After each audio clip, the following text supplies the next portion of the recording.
بضر لا تغني عني شفاعته شيئا ولا ينقذون إني إذا لفي ضلال مبين إني آمنت بربكم فاسمعون قيل ادخل الجنة قال يا ليت قومي يعلمون بما غفر لي ربي واجعلني من المكرمين وما أنزلنا على قومه من بعده من جند من السماء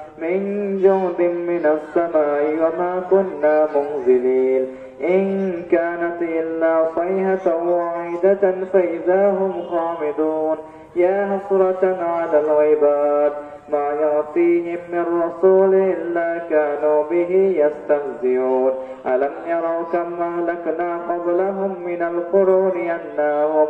القرون أنهم إليهم لا يرجعون صدق الله العلي العظيم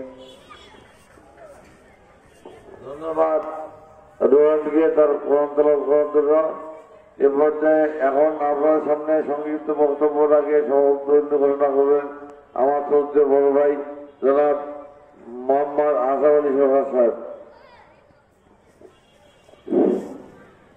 أعوذ بالله من الشيطان الرجيم بسم الله الرحمن الرحيم